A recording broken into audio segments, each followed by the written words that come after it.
तरह के पैरे हैं, और ये लोग मेरिट के नाम पर, क्वालिटी के नाम पर आवाम को बेवकूफ़ बनाने के लिए बैठे हुए हैं। मैं इनसे पूछता हूँ, सबसे पहले आप ये तो बताएं कि आपका मेरिट क्या है। अली रज़ा साहब, अली रज़ा साहब, एक इससे ज़्यादा हमारी बदकिस्मती क्या होगी, ये एक वकील को पाकिस्तान मेडिकल काउंसिल का वाइस प्रेसिडेंट बना के उसके हाथ में इख्तियार कुल दे दिया गया। ये दुनिया में इसकी नबीद नहीं देखी होगी। कभी ऐसा हो सकता है कि एक डॉक्टर को बार काउंसिल का आप प्रेसिडेंट बना दें और उसे कहें बार काउंसिल चलाए? तो हमारे मुल्क की इससे ज़्यादा बदकिस्मती क्या होगी कि एक वकील के हाथ में आपने कुल इख्तियारात दे दिए, जिसने अपने दोस्तों के टोले को मुख्तलिफ बोर्डों में भर्ती कर लिया, और भर्ती करने के बाद वो ऐसे कवानीन बना रहे हैं कि आप हैरान और परेशान रह जाएंगे। और अगर कोई उनसे बात करे तो आगे से जवाब क्या देते हैं? वो जवाब ये देते हैं, जी मेरे पीछे नौशेरवां बरकी साहब है, मुझे कौन कुछ कह सकता है। तो मेरे अपने अंदाजे के मुताबिक नौशेरवां बरकी साहब को बिल्कुल पता नहीं होगा कि ये किस किस्म की ब्लंडर से हमारे मेडिकल और डेंटल एजुकेशन को तबाह कर रहे हैं। अगर उन्हें पता चल जाए, वो एक सेकंड इन लोगों को ना बर्दाश्त करें। तो सबसे पहले तो मैंने बात की कि ये मेरिट की बात करते हैं, ये क्वालिटी की बात करते हैं। तो मैं सबसे पहले ये पूछता हूँ, भाई आप एक वकील यहाँ पर आ गए, आपका क्या मेरिट था? किस सर्च कमेटी ने आपको सिलेक्ट किया था, या कितने लोगों ने अप्लाई किया था? आप कैसे आए हैं? तो एक ऐसा शख्स जो इलेक्टेड है, एक ऐसा शख्स जो खुद मेरिट पे नहीं आया, उसने मेरिट पे किसी और क्या मेरिट कायम करना है? और अगर आपको अली रज़ा एंड कंपनी के मैं कारनामे बताने शुरू कर दूं तो आप हैरान और परेशान हो जाएं। मैंने कहा कि नौशेरवां बरकी साहब को नहीं पता होगा ये कर क्या रहे हैं मेरे नाम पे। सबसे पहला कारनामा जो इनका है, एडमिशन रेगुलेशंस 2020। इन्होंने पिछले साल एडमिशन रेगुलेशंस 2021 के नाम पर सिंध के मेडिकल कॉलेज को तबाह बर्बाद कर दिया। और कैसे तबाह किया, ये कॉमन सेंस की बातें हैं, मैं आपको बताऊंगा, आप हैरान परेशान हो जाएंगे। इन्होंने पब्लिक सेक्टर मेडिकल कॉलेजेस और प्राइवेट सेक्टर मेडिकल कॉलेजेस के दाखिले एक साथ खोल दिए। हिस्ट्री है कि पहले सरकारी कॉलेजेस के दाखिले होते हैं, उसके बाद प्राइवेट कॉलेजेस के दाखिले होते हैं, क्योंकि सरकार सारे खराजात खुद बर्दाश्त करती है। लेकिन ये ऐसे लोग थे जिन्होंने एक साथ दाखिले खोल दिए और प्राइवेट सेक्टर के दाखिले बंद कर दिए और सरकारी मेडिकल कॉलेजेस के दाखिले चलते रहे। तो मुझे बताएं कि प्राइवेट मेडिकल कॉलेजेस क्या करते? और जब हमने दाखिले कर लिए तो पेशावर के मेडिकल कॉलेजेस पर नाअहली की तलवार लटका दी कि आपने इंटरव्यू में 18 में से 20 नंबर क्यों दिए। और इनका दूसरा कारनामा हमेशा ये तरीक़ेकार रहता है कि पहले मेडिकल कॉलेजेस के दाखिले मुकम्मल होते हैं, फिर डेंटल कॉलेजेस के दाखिले मुकम्मल होते हैं। इन लोगों ने मेडिकल और डेंटल के दाखिले एक साथ खोल दिए। इनको आखिरी वक्त तक कहते रहे। मैं खुद एडमिशन कमेटी का मेंबर था, प्राइवेट सेक्टर से इन्होंने 2 मेंबर बनाए। रिकॉर्डिंग है, वो रिकॉर्डिंग इनके पास मौजूद है, जहां मैं इन्हें समझाता रहा कि ये ब्लंडर ना करें, खुदारा प्राइवेट और सरकारी मेडिकल कॉलेजेस के दाखिले एक साथ ना खोलें, खुदारा पहले मेडिकल कॉलेज के दाखिले मुकम्मल कर लें, क्योंकि लोगों की पहली चॉइस मेडिकल होती है, फिर डेंटल कॉलेज में दाखिला लेते हैं। इन्होंने एक ना सुनी और इन्होंने क्या किया, एमडी कैट के नाम पर रातों रात जो मेरिट 26% एमडी कैट का आता था, जिसपे बच्चे दाखिला लेते थे सिंध पे, उसे रातों रात 60% कर दिया। और एमडी कैट में आज से पहले सिर्फ और सिर्फ अपीयरेंस की शर्त थी। पूरी दुनिया में आप यूके देख लें, आप यूएसए देख लें, कहीं भी डबल कंडीशन नहीं होती, एक स्टैंडर्ड होता है।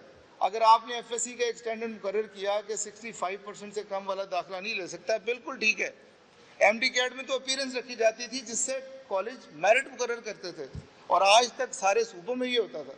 लेकिन इन्होंने रातों रात एमडी कैट की शर्त मुकर्रर कर दी, और वो शर्त भी ग्राउंड रियलिटीज़ को देखे बगैर, और उस पर मुस्कुरा रहे हैं कि सिंध के बच्चे नालायक हैं।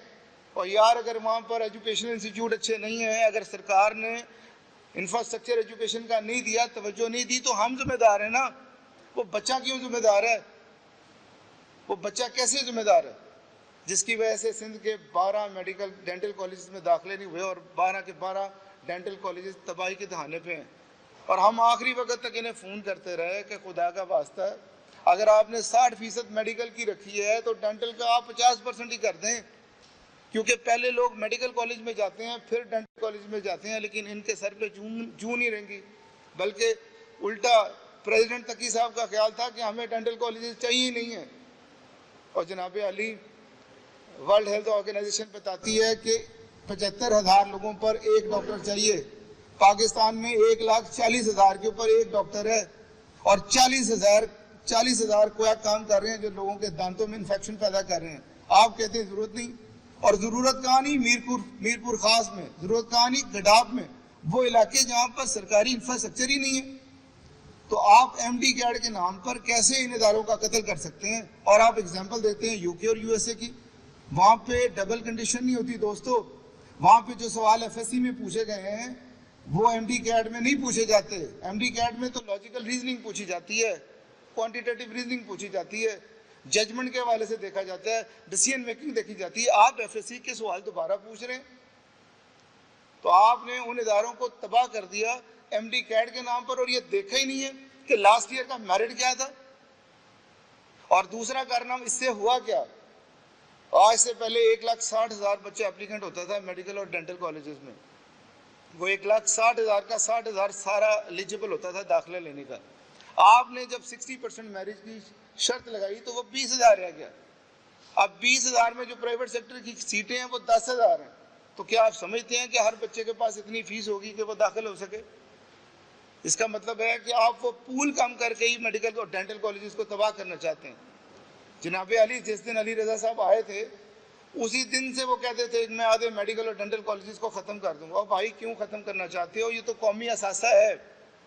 میڈیکل اور ڈینٹل کالجز میں ہمارے ملک کے بچے پڑھتے ہیں، اور وہ بچے یہاں سے پڑھ کر پوری دنیا میں اپنی سروسز دیتے ہیں۔ امریکہ، انگلینڈ، جتنے بھی ترقی یافتہ ممالک ہیں، اگر ڈاکٹر اچھا دیکھیں گے تو وہ پاکستانی ہوگا۔ آپ اس کووڈ کے دور میں جب حکومتیں ریلیکس کر رہی ہیں، جب ایف ایس سی کے پیپر کام کر دیے گئے ہیں، جب لوگوں کے لیے جو وزارت تعلیم ہے وہ آسانیاں پیدا کر رہی ہے، آپ بیڑا غرق کر رہے ہیں۔ اور اس سال آپ نے کیا کیا ہے؟ وہ 60% ایم ڈی کیڈ کا میرٹ اس کو 65 کر دیا۔ پچھلے سال جو 20,000 کا پول تھا وہ 16,000 کا رہ جائے گا۔ اس کا مطلب ہے کہ آپ کی نیت میں فتور ہے۔ اس کا مطلب یہ ہے کہ آپ پاکستانی میڈیکل و ڈینٹل کالجز بند کر کے چائنا اور کرگستان کے وہ کالجز جو انڈین نے کھولے ہیں، جب سے یہ نئی پالیسی ایڈمیشن ریگولیشن 2021 لے کے ہیں، 3-4 کالجز انڈین کے اور کرگستان میں کھول کے آپ پتہ کروا لیں، آپ ان کو چلانا چاہتے ہیں، کیونکہ وہاں سے پڑھ کے آنے والا بچہ اور یہاں والا بچہ، جب میرا پڑھا ہوا بچہ جس کے لیے آپ نے فیکلٹی کی شرط لگائی ہے، جس کے لیے آپ نے انفراسٹرکچر کی شرط لگائی ہے، جس کے لیے آپ نے لیبس کی شرط لگائی ہے، جو کلینکل پاس کرتا ہے، جو ہر سال یونیورسٹی کا امتحان پاس کرتا ہے، جب وہ بچہ اور کرگستان کے آنے والا بچہ دونوں این ایل ای میں سیم بیٹھے ہوں گے تو یہاں کیوں پڑھے گا؟ لوگ کرگستان میں جا کے نائٹ کلب میں پارٹیز کر کے واپس آ کے ٹیوشن سینٹر میں داخلہ لے کے این ایل ای کیوں نہیں پاس کریں گے؟ تو بھائی آپ یہ کون سی ملک سے دوستی کر رہے ہیں؟ میں پہلے عرض کر چکا ہوں کہ اگر کسی ملک کو تباہ کرنا ہے تو اس کے ایجوکیشنل انسٹیٹیوٹس کو تباہ کر دیں، اور ہیلتھ اور ایجوکیشن یہ دو چیزیں تو سرکار کی ذمہ داری ہے، اور ہیلتھ اور ایجوکیشن یہ دو چیزیں تو سرکار کی ذمہ داری ہے، اور یہ سرکار کی ذمہ داری ہم پوری کر رہے ہیں۔ پاکستان پہلے ہی اگر آپ دیکھیں غیر تسلی بخش صحت کی سہولتوں کی وجہ سے اور ڈاکٹروں کی کمی کی وجہ سے ورلڈ ہیلتھ آرگنائزیشن 192 میں سے پاکستان کا 165واں نمبر شمار کرتی ہے، اور اگر آج آپ نے ان میڈیکل اور ڈینٹل کالجز کو نہ بچایا تو ہو سکتا ہے ہم نائجیریا، ایتھوپیا سے پیچھے پہنچ جائیں۔ تو آج میڈیا کے سب سے پہلے تو میں میڈیا کا شکر گزار ہوں کہ سیاستدانوں کو دکھانے کے علاوہ انہوں نے ہمیں دکھایا، اور میں دوبارہ بتانا چاہتا ہوں کہ آج جو میں بات کر رہا ہوں یہ آٹے چینی سے بڑا سکینڈل ہے۔ یہ وہ سکینڈل ہے جس سے آپ کا ہیلتھ کا انفراسٹرکچر تباہ کیا جا رہا ہے، یہ وہ سکینڈل ہے جس سے آپ کی میڈیکل اور ڈینٹل ایجوکیشن تباہ کی جا رہی ہے۔ اور یہ جو ایک میں نے اب بتایا کہ 173 میں سے 114 پرائیویٹ سیکٹر کے کالجز ہیں، اور ہر ایک کالج کے ساتھ ایک ٹیچنگ ہسپتال اٹیچ ہے، اور ہر ہسپتال میں کم از کم 500 بیڈ ہے، اور وہ 500 بیڈ علاقے کی غریب عوام کو فری سہولتیں دے رہے ہیں۔